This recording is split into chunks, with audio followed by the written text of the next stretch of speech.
Trinidad and Tobago is in a similar state. It has the same type of gang activity.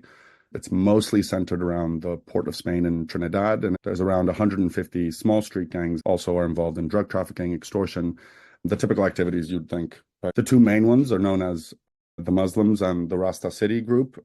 Those two are just because of the communities of Islamic peoples and also Rastafarian peoples in Trinidad and Tobago, as it's quite a melting pot. And they also have a very, very high homicide rate, one that has been continuously growing and that is now, I think it's around 44 or 45 murders in 2024, which means that it's the highest in the country's history. And this has been something that has continued growing over the last couple of years.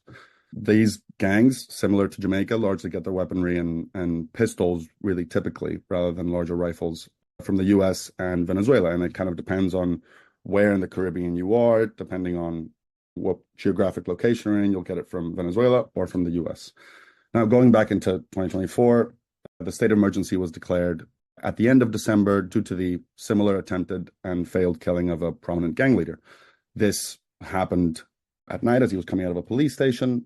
A rival gang attempted to assassinate him, and this then caused reprisals directly afterwards. So 5 people were killed in one night the day after, and this is around December 29th, December 30th. And so immediately the intelligence agency in Trinidad and Tobago decided that they found reports that these reprisals were going to continue happening, and so they set a state of emergency. Now, these states of emergency in Trinidad and Tobago specifically, and also along the wider region, allow for pretty sprawling measures to be taken by police. These are also police that are now patrolling the streets a lot more heightened activity by police and security forces. Pretty much warrants don't exist. You don't need to use it for any type of search, both residential and individual. And people who are detained can remain in custody for up to 48 hours without charge, and then that can be extended for a further couple of days if a court deems it so.